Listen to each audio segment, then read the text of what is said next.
everybody out there in YouTube land? This is your host ZWE, and this is Nynjaparty Station. Yes, I'm bringing you an update on an idea that will help out LightSworn from decking out.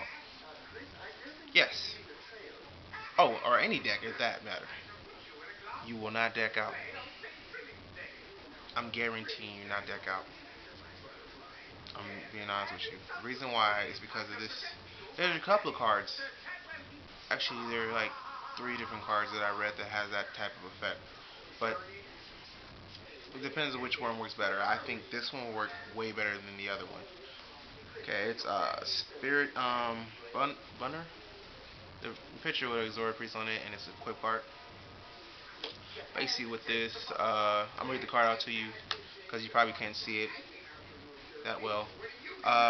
Once per turn, you can change the battle position of the equipped monster to defense. When the equipped monster is returned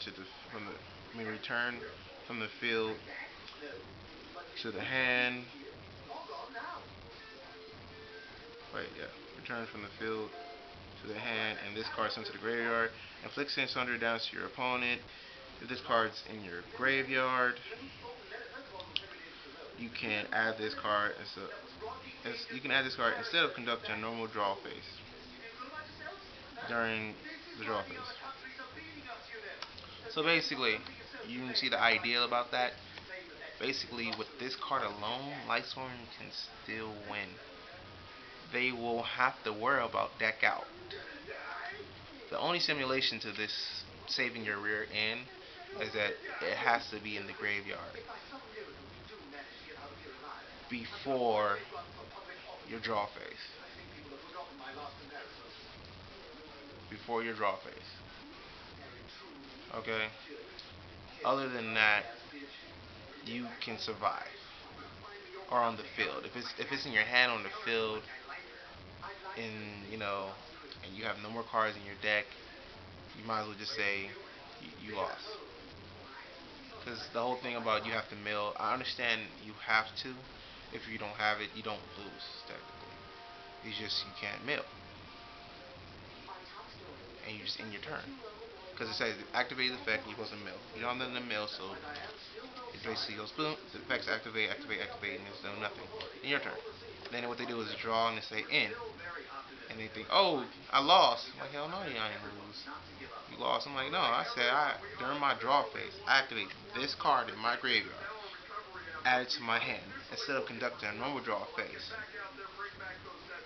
So technically, I didn't draw this turn, and I didn't need to draw this turn. I had to draw this turn, but I did this instead of drawing. So technically, I didn't lose on the technicality. Because if I did have a card in there, I didn't have to draw that card.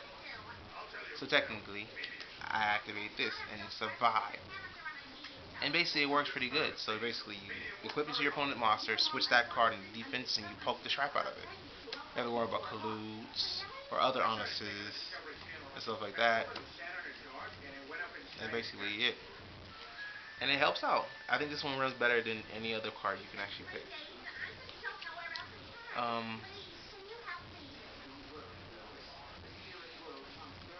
Besides from that, there's another card you actually could use called Magical Burst, which you have to have a spellcaster to activate the card. And basically has the same simulation that you can draw this card instead of conducting a normal draw phase. And you burn for 200 times the number of spellcasters you own. So, which you only have 3 spellcasters in your entire deck, and then you have Lumina drop it on the 1, so you only run like Lila's. You don't run the other one. Was it Genis? I think her name is. A LightSworn that's 300 attack and 21 on defense. That burns you when they effective discarding or something at the end. I found it. So basically, I think you'll run this one over that one, just because this one works better for you. Because you couldn't activate the card. See, that's the whole point. If you don't have a spellcaster, you couldn't activate the card. So you have a card in your hand that you can't do nothing with. You can't get it to graveyard to help you out at the end of your next turn, because and starting your next turn, because you have to activate the card in the graveyard and draw it instead of drawing a normal card. So basically another way of saving you from deck outs. Aside from this, with this card additional, you can activate this other card that really works with it though. Uh, release, I mean, release restraints wave, and basically destroy one equip card,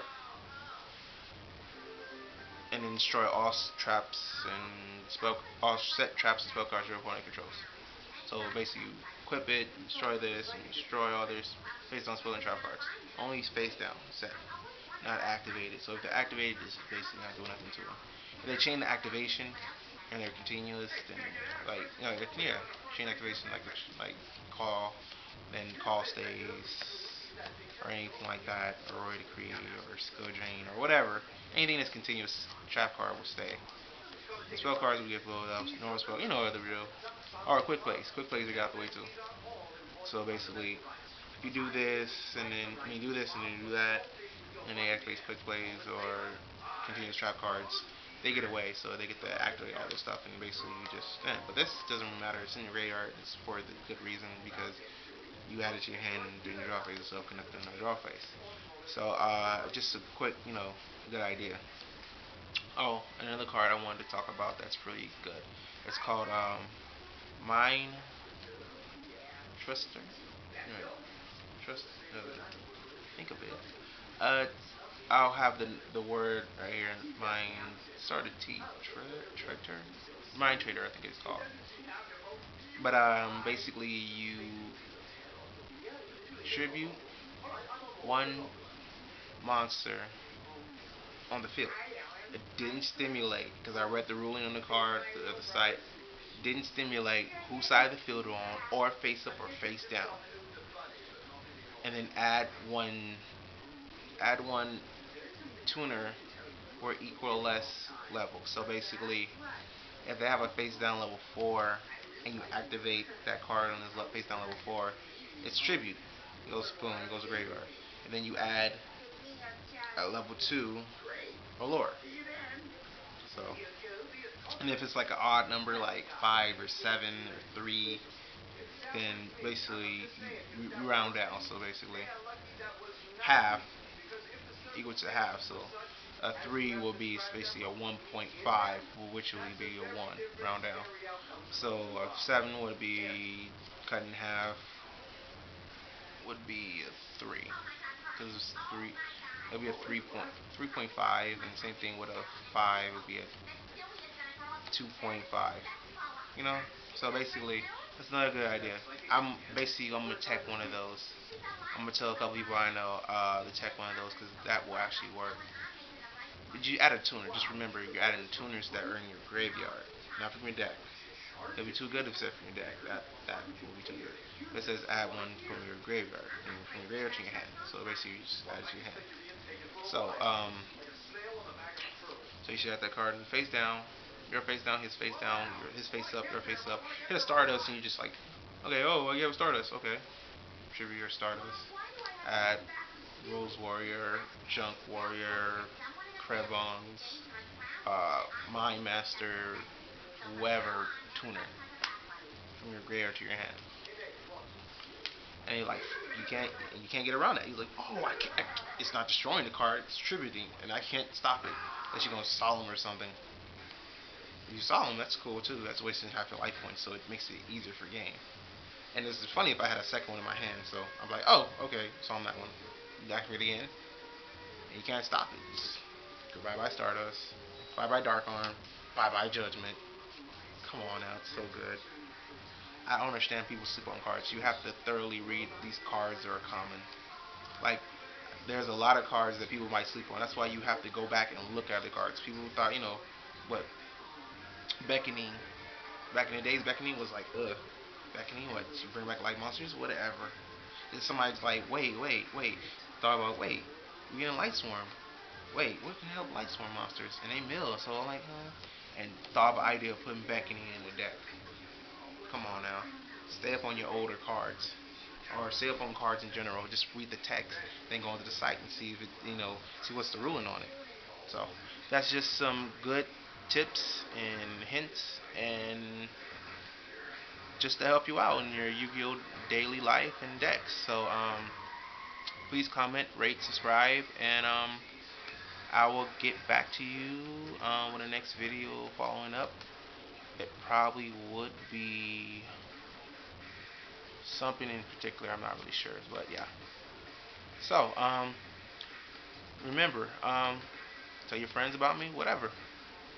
Negative, positive comments, come on, bring them. One love, and see you next time. Peace out.